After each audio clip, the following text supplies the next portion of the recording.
بسم اللہ الرحمن الرحیم۔ لوگوں کے سامنے ہاتھ پھیلانا چھوڑ دو۔ جو انسان نماز عصر کے بعد یہ آیات 7 بار پڑھتا ہے اس کا گھر دولت سے بھر جاتا ہے۔ محترم ناظرین، جو انسان یہ آیت 7 بار پڑھے گا اللہ پاک اس کو وہاں سے دولت اور رزق عطا کرتے ہیں جہاں سے اس نے کبھی سوچا بھی نہیں ہوتا۔ میری وہ بہن اور بھائی جن کے گھروں میں بہت زیادہ غریبی ہے، گھر کے مالی حالات خراب ہیں، گھر میں رزق میں تنگی آ چکی ہے، گھر میں کہیں سے پیسہ نہیں آ رہا ہے، جن کے ہاتھوں میں پیسہ نہیں ٹکتا، جیب پیسوں سے خالی ہے، اور جن کو کوئی بڑے سے بڑا پیسوں کا مسئلہ درپیش ہے اور وہ کہیں سے مدد مانگ رہے ہیں لیکن کہیں سے ان کا مسئلہ حل نہیں ہو رہا ہے، تو یہ وظیفہ کر لیں، انشاءاللہ ان کے تمام مسائل حل ہو جائیں گے۔ ناظرین محترم، اللہ تعالیٰ نے انسان کو دنیا میں آزمائش کے لیے بھیجا ہے، اور ان آزمائشوں میں سے ایک آزمائش مال و دولت کی کمی اور غربت ہے، لیکن اسلام نے نہ صرف اس مسئلے کی حقیقت کو بیان کیا ہے بلکہ اس سے بچنے اور نجات پانے کے لیے بھی واضح اور مؤثر رہنمائی فراہم کی ہے۔ قرآن مجید اور احادیث نبویہ صلی اللہ علیہ وسلم میں محتاجی سے بچنے کے کئی روحانی، عملی اور اخلاقی طریقے بیان کیے گئے ہیں جن پر عمل کر کے انسان دنیا میں عزت کے ساتھ زندگی گزار سکتا ہے اور آخرت میں سرخرو ہو سکتا ہے۔ ہمارا آج کا وظیفہ بھی غربت و تنگ دستی میں ہاتھ پھیلا کر مانگنے کے بجائے ایک آیت کو 7 بار پڑھنے کا وظیفہ ہے۔ جو اس آیت کو 7 بار پڑھ لیتا ہے اللہ تعالیٰ اس کو کسی کا محتاج نہیں ہونے دیتا، اور جو اللہ تعالیٰ کے فضل پر شکر ادا کرتا ہے تو اللہ تعالیٰ اس کو مزید عطا فرماتا ہے، اور جو صبر سے کام لیتا ہے اور ان وظائف اور اعمال کو اپنی زندگی کا حصہ بنا لیتا ہے تو اللہ تعالیٰ اس کی محتاجی کو دور کرتے ہوئے اس کی ہر جائز خواہش کو پوری کر دیتا ہے، اس کو مال و دولت اور رزق وافر مقدار میں عطا کرتا ہے، اس کو کسی کے آگے ہاتھ پھیلانے کی ضرورت نہیں پڑتی۔ ناظرین، تمام تعریفیں اور شکر اس ذات پاک کا ہے جس نے ہمیں ایک اور دن اپنی عبادت کے لیے عطا فرمایا۔ آج کی اس عظیم دن میں اللہ رب العزت کا فضل حاصل کرنے کے لیے اور اس کا شکر ادا کرنے کے ساتھ ساتھ اس کی عبادت میں مشغول رہنا چاہیے۔ اس کی عبادت کرنے کے کئی طریقے ہیں۔ انسان دن میں اللہ کا ذکر کر کے بھی اس کی عبادت کر سکتا ہے، زبان سے کلمات ادا کر کے بھی اس کی عبادت کر سکتا ہے، نماز قرآن پڑھ کر بھی اس کی عبادت کر سکتا ہے، اللہ تعالیٰ کی مخلوق کی خدمت کر کے بھی اس کے فضل کا حقدار بن سکتا ہے، کیونکہ مخلوق خدا کی خدمت کرنا یا کسی بھوکے کو کھانا کھلانا یہ بھی عبادت میں شمار ہوتا ہے۔ تو اللہ تعالیٰ کی مخلوق کی خدمت، اس کے ذکر و اذکار، اس کے نام کی تسبیح کر کے اللہ تعالیٰ کا قرب حاصل کیا جائے تو ہمارا آج کا وظیفہ ایسی ہی ایک آیت کو 7 بار پڑھنے کا عمل ہے جس کا ورد کر کے اس کا فضل اور اس کا قرب حاصل کرنے کا بہت ہی بہترین وظیفہ ہے۔ اس آیت کو بتائی گئی ترتیب اور طریقے کے مطابق پڑھنے سے انسان کی تمام مالی تنگ دستی، رزق کے حوالے سے پریشانیاں، تمام مصیبتیں، غربت، دکھ درد سب دور ہو جاتا ہے۔ ناظرین، انسان پر جو مصیبت آتی ہے، چاہے بیماری کی صورت میں ہو یا غربت کی شکل میں ہو، چاہے کاروباری پریشانی ہو یا خاندانی لڑائی یا بڑوں کا دکھ اور صدمہ ہو، ہر قسم کی مصیبت اس کی گناہوں کی وجہ سے آتی ہے۔ اس کے لیے فوراً سچی توبہ کرتے ہوئے اللہ تعالیٰ سے ہمیں معافی مانگنی چاہیے، کیونکہ اللہ تعالیٰ توبہ کرنے والوں سے محبت کرتا ہے اور توبہ کرنے والے کی پریشانیوں اور مصیبتوں کا ازالہ کر کے اسے خوشحال بنا دیتا ہے۔ ناظرین، انسان میں گناہوں اور غلطیوں کی جانب رغبت کا عنصر موجود ہے۔ انسان کو نفس گناہوں میں مبتلا کرنے کی کوشش کرتا رہتا ہے، جس میں سلیم الفطرت انسان کسی گناہ یا غلط کام کا ارتکاب کرتا ہے تو وہ یہ جان رہا ہوتا ہے کہ وہ غلط کام یا ظلم و زیادتی کر رہا ہے، وہ رسول اللہ صلی اللہ علیہ وسلم کے طریقے کی مخالفت کر رہا ہے اور اللہ کے فرامین سے بغاوت کر کے اس کے غیظ و غضب کو دعوت دے رہا ہے۔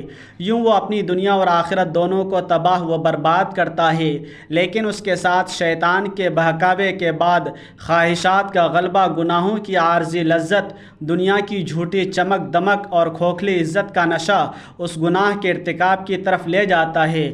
گناہ کے ارتکاب کے وقت جب کبھی اس کا ضمیر اسے گناہوں کو چھوڑنے کا کہتا ہے تو وہ یہ کہہ کر ضمیر کو خاموش کروا دیتا ہے کہ ابھی تو بڑی عمر پڑی ہے، میں عنقریب توبہ کر لوں گا، اور اسی طرح امیدوں اور خیالات سے دل کو بہلاوے میں رکھتا ہے اور گناہوں کی گہری دلدل میں دھنستا چلا جاتا ہے۔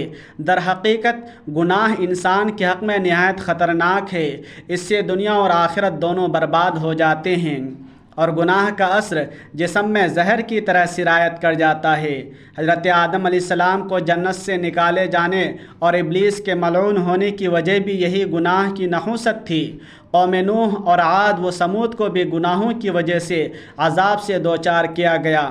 ناظرین، صرف یہی نہیں بلکہ گناہوں کے بے شمار برے اثرات اور نقصانات ہیں جو انسان کے ذہنی، جسمانی اور روحانی کردار پر بھی ظاہر ہوتے ہیں، اور اس میں سب سے بڑا نقصان یہ ہے کہ گناہوں کے ارتکاب کی وجہ سے انسان نور الہی اور علم و عقل سے محروم ہو جاتا ہے۔ امام شافعی رحمۃ اللہ علیہ فرماتے ہیں کہ میں نے اپنے استاد سے کمزور حافظے کی شکایت کی تو انہوں نے مجھے ترک معاصی یعنی ترک گناہ کی نصیحت فرمائی، اور آپ نے بتایا کہ علم اللہ کا نور ہے اور اللہ کا نور گنہگار کو نہیں دیا جاتا۔ گناہوں کا ایک اثر یہ بھی ہوتا ہے کہ انسان کی روزی اور رزق میں تنگی آ جاتی ہے۔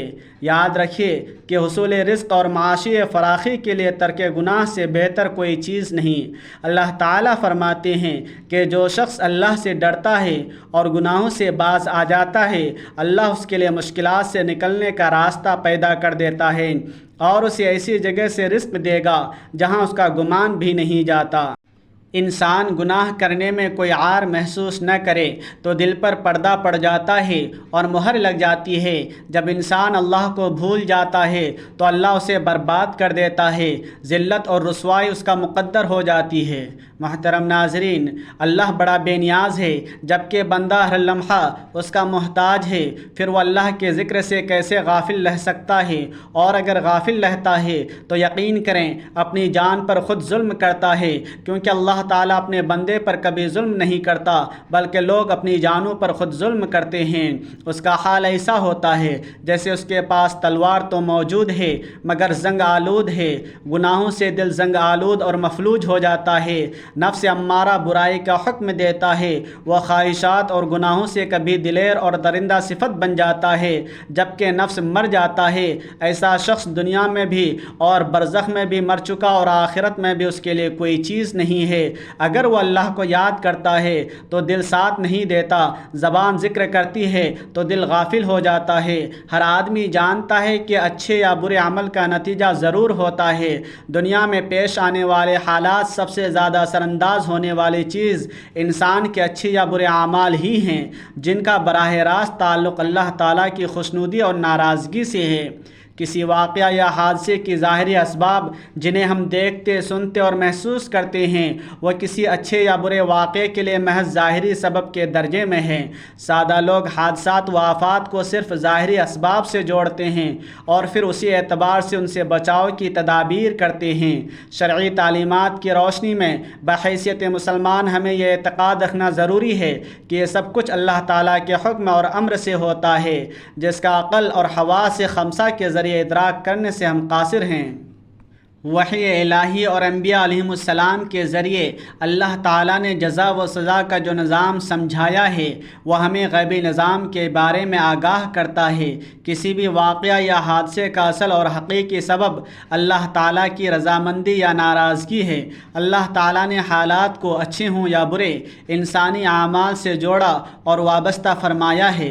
چنانچہ ایک انسان کے نیک اور برے اعمال کی نوعیت کے اعتبار سے احوال مرتب ہوتے ہیں۔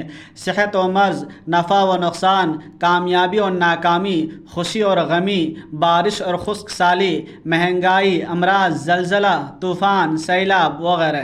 ناظرین، یہ سب ہماری بدعمالیوں کا ہی نتیجہ ہوتے ہیں۔ ان سب احوال کے ظاہری اسباب کچھ بھی ہوں، مگر حقیقی اسباب ہمارے نیک اعمال اور برے اعمال ہوتے ہیں۔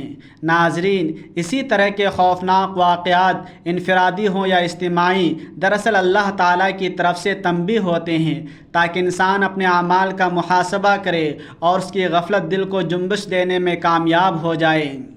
جب بھی میں کہتا ہوں اللہ تعالیٰ میرا حال دیکھ، حکم ہوتا ہے اپنا اعمال دیکھ۔ دنیا میں پیش آنے والے اچھے یا برے واقعات سے حاصل ہونے والا انسانی تجربہ بھی اسی پر شاہد ہے کہ ہمارے سارے لوگ اور قوموں پر اللہ تعالیٰ کی نافرمانی کی وجہ سے دنیا ہی میں مختلف قسم کے عذاب آئے ہیں۔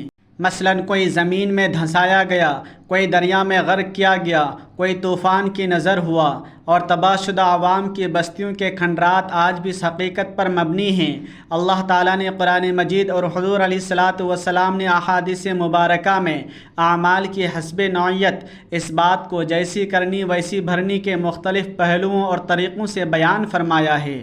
امت کو بدعمالیوں کے برے نتائج سے آگاہ فرما کر اصلاح کا حکم دیا ہے۔ چنانچہ کچھ غلطیاں ہوتی ہیں جو رزق کم کرنے کا باعث بنتی ہیں اور وہ ان مشکلات کا شکار رہتے ہیں، تو آج ہم آپ کو ایسی چیزوں کے بارے میں بتانے والے ہیں کہ وہ کون سی عام غلطیاں ہیں جو ہمارے رزق میں مشکلات پیدا کرتی ہیں اور اللہ تعالی ہمارا رزق تنگ کر دیتا ہے۔ آپ کو حدیث مبارکہ کی روشنی میں بتائیں گے کہ اس وجہ سے اللہ تعالی انسان کا رزق کم کر دیتا ہے۔ اس کے بعد کچھ کام ضرور کرنے ہوں گے جو آپ کے لیے آسانیاں پیدا کریں گے۔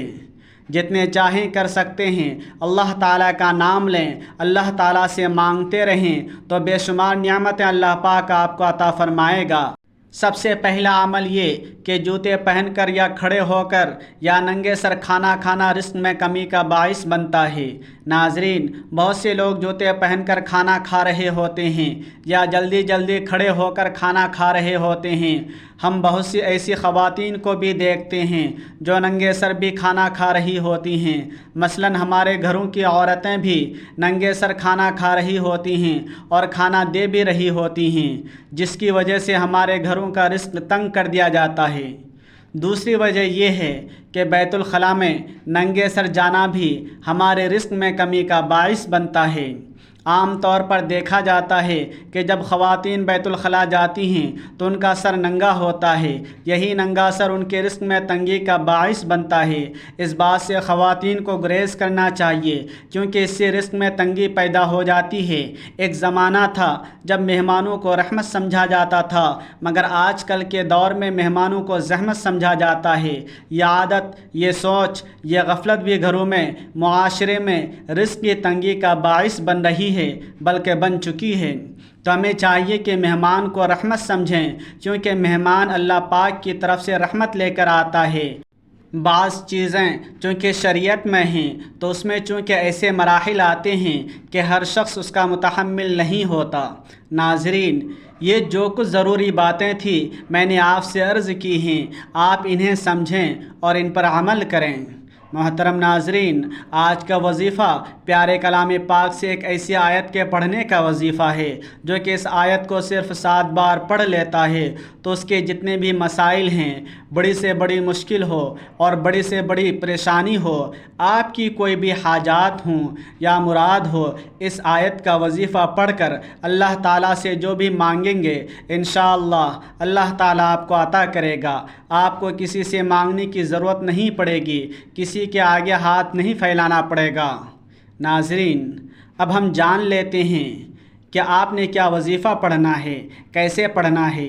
ناظرین، عصر کی نماز کے بعد باوضو مصلی پر بیٹھ کر آپ نے سب سے پہلے نبی کریم صلی اللہ علیہ وسلم کی ذات مبارکہ پر درود پاک پڑھنا ہے۔ درود پاک آپ چاہیں تو مختصر والا یعنی صلی اللہ علی محمد پڑھ لیں یا صلی اللہ علیہ وعلی آلہ پڑھ لیں، لیکن یاد رکھیے اگر آپ درود ابراہیمی پڑھتے ہیں تو یہ زیادہ فضیلت اور زیادہ افضل والا درود ہے۔ درود پاک پڑھنے کے بعد سب سے پہلے اپنے خاص مقصد کی نیت کرنی ہے، اور جب آپ نیت کر لیں تو فوری طور پر آپ اعوذ باللہ من الشیطان الرجیم اور بسم اللہ الرحمن الرحیم پڑھ کر وظیفے کا آغاز کرنا ہے۔ جو انسان یہ آیت 7 بار پڑھے، اللہ پاک اس کو وہاں سے دولت اور رزق عطا کرتے ہیں جہاں اس نے کبھی سوچا بھی نہیں ہوتا۔ میری وہ بہن اور بھائی جن کے گھروں میں بہت زیادہ غریبی ہے، گھر کے مالی حالات خراب ہیں، گھر میں رزق میں تنگی آ چکی ہے، گھر میں کہیں سے پیسہ نہیں آ رہا، جن کے ہاتھوں میں پیسہ نہیں ٹکتا، جیب پیسوں سے خالی ہے، اور جن کو کوئی بڑوں سے بڑا پیسے کا مسئلہ درپیش ہے اور وہ کہیں سے مدد مانگ رہے ہیں لیکن کہیں سے ان کا مسئلہ حل نہیں ہو رہا ہے، انہوں نے کرنا یہ ہے کہ سب سے پہلے آپ نے درود پاک پڑھنا ہے۔ ایک بار ثواب کی نیت سے میرے ساتھ بھی پڑھیے، اللہم صلی علی محمد وعلی آل محمد کما صلیت علی ابراہیم وعلی آل ابراہیم، اللہم بارک علی محمد وعلی آل محمد کما بارکت علی ابراہیم وعلی آل ابراہیم انک حمید مجید۔ محترم ناظرین، نماز عصر کے بعد یہ خاص آیت جو حضور نبی پاک علیہ الصلوۃ والسلام کے روضہ رسول کی جالیوں پر لکھی ہوئی ہے، اور یہ آیت اللہ تبارک و تعالیٰ کی پسندیدہ آیت ہے۔ اس آیت کو پڑھ کر جو بھی اللہ پاک سے مانگا جائے وہ مل جاتا ہے۔ آپ کو کرنا یہ ہے کہ جیسے نماز عصر ادا کر لیں، آپ کو جائے نماز پر بیٹھے بیٹھے یہ عمل کرنا ہے۔ آپ نے 7 مرتبہ قرآن پاک کی آیت لا الہ الا اللہ اور الملک الحق المبین 7 مرتبہ پڑھنا ہے۔ 7 مرتبہ ان آیات کو پڑھنے کے بعد آپ کو 21 مرتبہ یہ خاص تسبیح سبحان اللہ و بحمدہ سبحان اللہ العظیم پڑھنا ہے۔ یہ جو 2 خاص کلمے ہیں یہ اللہ تبارک و تعالیٰ کو بہت زیادہ پسندیدہ کلمات ہیں، اور یہ زبان پر ہلکے ہیں لیکن ترازو میں بہت زیادہ بھاری ہیں۔ ان کلمات کو پڑھ کر جو بھی اللہ پاک سے مانگا جائے وہ مل جاتا ہے۔ تو آپ کو 21 مرتبہ سبحان اللہ و بحمدہ سبحان اللہ العظیم پڑھنا ہے، اول و آخر درود پاک پڑھنا ہے۔ اگر یہ عمل آپ نماز عصر کے بعد کر لیا تو یقین کیجئے جو بھی بڑے سے بڑا مالی مسئلہ ہوگا وہ حل ہو جائے گا۔ اللہ پاک آپ کے گھر میں غیبی بارش عطا کر دیں گے، اور وہاں سے رزق ملے گا جہاں سے آپ نے کبھی سوچا بھی نہیں ہوگا۔ توجہ اور دھیان سے اور دل میں اپنے گناہوں پر ندامت کرتے ہوئے، سچی توبہ کرتے ہوئے استغفار پڑھنا ہے تاکہ اللہ تعالیٰ آپ کے گناہوں کو معاف فرما کر آپ پر نظر کرم فرمائے اور آپ کی رزق کی پریشانیاں، مال و دولت کی تنگی کو دور فرمائے، تاکہ آپ کو کسی کے سامنے ہاتھ پھیلانے کی ضرورت نہ پڑے، نہ کسی سے ادھار مانگنے کی ضرورت پڑے۔ بندوں کے سامنے رسوا ہونے سے بہتر ہے کہ اللہ تعالیٰ کی تسبیح بیان کی جائے، اس کو راضی کیا جائے، کیونکہ جب اللہ تعالیٰ بندے سے راضی ہو جاتا ہے تو اس کو وہ سب کچھ عطا کرتا ہے جس کی وہ خواہش کرتا ہے۔ تو آپ اپنے وظیفے کو اپنے گناہوں اور غلطیوں کوتاہیوں کی وجہ سے ضائع نہیں کرنا، آخر میں استغفار کا ذکر لازمی کرنا ہے، اور اس کے بعد درود شریف پڑھنا ہے جتنا وظیفہ شروع کرنے سے پہلے پڑھا تھا۔ پھر اللہ تعالیٰ سے اپنے مقاصد، اپنی خواہشات، اپنی مرادوں کے لیے رو رو کر گڑ گڑا کر دعا مانگنی ہے۔ انشاءاللہ اس عمل، اس وظیفے سے اللہ تعالیٰ آپ کو سب کچھ عطا فرمائے گا، کیونکہ جب اللہ تعالیٰ کے کلام پاک کی آیات کو ایک خاص تعداد میں پڑھا جائے یا جب اس کا ذکر اور تسبیح کی جائے تو اللہ تعالیٰ اس پڑھنے والے بندے کی طرف سے متوجہ ہوتا ہے اور فرشتوں کو حکم دیتا ہے کہ میں نے اس بندے کی تمام جائز خواہشات کو پورا کر دو۔ تو فرشتے اللہ تعالیٰ کے حکم سے اس کی تمام پریشانیاں دور کر دیتے ہیں اور اس کے لیے آسانیاں پیدا کر دیتے ہیں، اس کو وافر مقدار میں رزق عطا کیا جاتا ہے اور اس کی نسلوں کو بھی خوشحال کر دیا جاتا ہے۔ دعا ہے کہ اللہ تعالیٰ نیکی کی بات کو سننے، سمجھنے اور اس پر عمل کرنے کی توفیق عطا فرمائے۔ میرا سنانا اور آپ کا سننا اپنی بارگاہ میں قبول و منظور فرمائے، آمین۔ ناظرین، گزارش ہے کہ اللہ تعالیٰ کے 99 ناموں میں سے کوئی ایک نام لکھ کر کمنٹس میں ضرور شیئر کریں۔ اللہ تعالی ہم سب کا حامی و ناصر ہو، آمین۔ جزاک اللہ۔